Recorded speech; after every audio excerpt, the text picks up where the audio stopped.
Assalamualaikum warahmatullahi wabarakatuh. Kami dari kelompok 4 dari mata kuliah Matematika Asuransi Syariah yang beranggotakan Ana Fidatunisa, Hidayatur Rahmana, Audrey Beliana, Muhammad Taufiqiyatul Asna.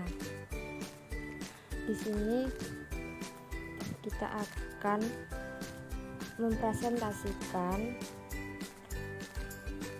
terdapat 4 materi. Yang pertama, pengertian riba an-nasi'ah, dan yang kedua, pengertian riba al-fadli, yang ketiga, riba dalam bisnis asuransi, dan yang keempat, dalil syar'i yang mengharamkan riba. Berikut pemaparan materinya. Pengertian riba an-nasi'ah. Riba nasi'ah adalah penangguhan penyerahan atau penerimaan jenis barang ribawi yang dipertukarkan dengan jenis barang ribawi lainnya. Riba nasi'ah disebut juga dengan riba duyun.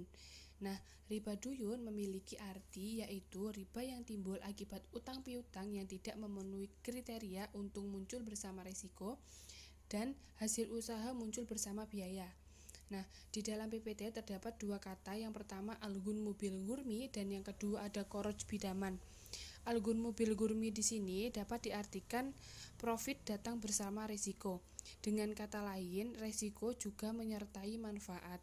Nah, jadi di sini setiap ada risiko itu menyertai sebuah manfaat, atau bisa dikatakan bahwa risiko itu akan tetap ada di setiap manfaat yang diberikan.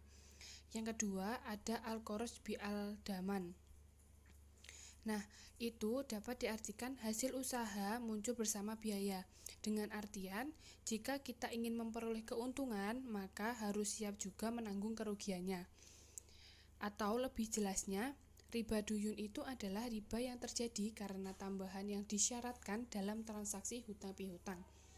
Riba dalam nasi'ah muncul itu karena adanya perubahan atau tambahan antara yang diserahkan saat ini dan yang akan diserahkan pada kemudian. Contoh dari riba nasi'ah adalah ketika ada seseorang yang menjual 50 kg gandum tanpa kulit kepada orang lain, namun seseorang tersebut menginginkan bayaran dengan 100 kg gandum yang masih ada kulitnya dengan perjanjian jangka waktu yang sudah ditentukan. Sekaligus seseorang tersebut menginginkan hitungan tambahan sebagai imbalan dari panjangnya waktu pembayaran. Dan yang kedua adalah pengertian riba al-fadli. Riba al-fadli yaitu memberi tambahan dari salah satu dua barang yang ditukar atau dijual belikan yang sama jenisnya, dan ini hukumnya haram. Singkatnya begini, kita sepakat untuk bertransaksi emas, namun kita memberi emas 1 gram sedangkan pihak yang lain memberi 2 gram emas, maka itu termasuk dalam riba al-fadli. Riba dalam bisnis asuransi. Pengertian riba. Riba dalam bahasa Arab memiliki arti al-fadil, sesuatu yang lebih, al-ziyadah, bertambah, al-nama, yang tumbuh, dan al-irtifa, yang naik atau meningkat. Namun banyak yang mengartikan riba dengan arti bertambah. Maksudnya bertambah dari modal atau harta yang pertama, baik itu sedikit maupun banyak. Riba merupakan pengambilan tambahan baik dalam transaksi jual beli maupun pinjam meminjam secara batil atau bertentangan dengan prinsip muamalah dalam Islam. Beberapa alasan diharamkannya riba. Yang pertama, ketika seseorang mengambil bunga, berarti mengambil untuk diri sendiri milik orang lain tanpa memberikan sesuatu sebagai gantinya. Dengan kata lain, seseorang menerima lebih dari yang dipinjamkan tanpa perlu mengganti kelebihan tersebut dengan sesuatu. Yang kedua, seseorang akan bergantung kepada bunga, mengurangi semangat orang untuk bekerja mendapatkan uang, sehingga orang yang mempunyai modal akan memiliki sikap malas ketika ia bisa mendapatkan uang tanpa adanya usaha yang nyata. Yang ketiga, yang kaya semakin kaya dan yang miskin semakin miskin, karena biasanya si pemberi pinjaman adalah golongan orang kaya, sementara yang meminjam uang itu adalah orang biasa yang sedang membutuhkan uang. Yang keempat, riba dapat memicu rasa permusuhan di antara individu dan melemahkan nilai sosial dan kekeluargaan. Selain itu, riba juga dapat menimbulkan eksploitasi dan kezaliman pada pihak tertentu.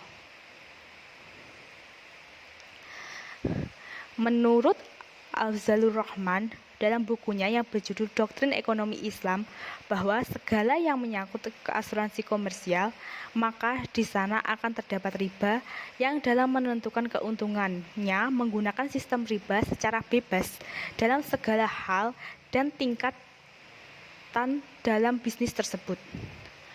Dari perhitungan premi hingga pembayaran ganti rugi kepada peserta asuransi yang mengalami musibah.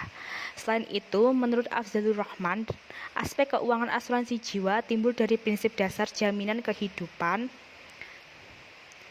yang menerapkan ketetapan besar premi untuk memungkinkan timbulnya resiko. Hal ini memungkinkan timbulnya akumulasi dana yang dapat memberikan pendapatan dengan pengaruh faktor besarnya tingkat bunga, besar pajak, nilai aset, serta nilai uang. Melalui pernyataan Afzalur Rahman, dapat disimpulkan bahwa sebagian besar dana yang terkumpul dan terakumulasi dari premis peserta akan diinvestasikan guna memperoleh bunga. Selanjutnya, akad dalam asuransi. Akad asuransi termasuk gharar.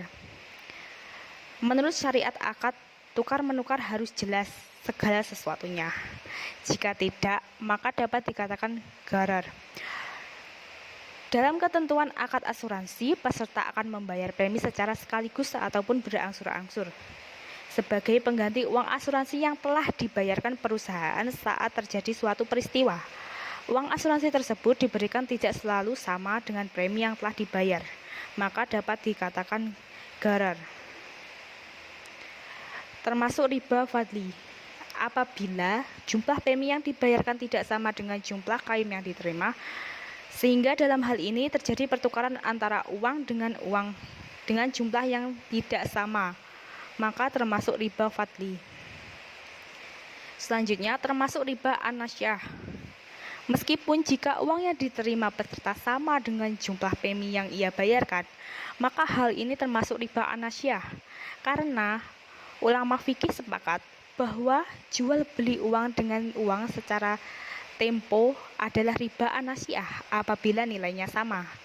Dalam akad asuransi konvensional merupakan akad pertukaran atau jual beli. Jadi, interaksi antara peserta dengan perusahaan dalam pembayaran dan pengembalian premi dikategorikan sebagai jual beli uang dengan uang dalam kurun waktu tertentu dengan jumlah yang sama.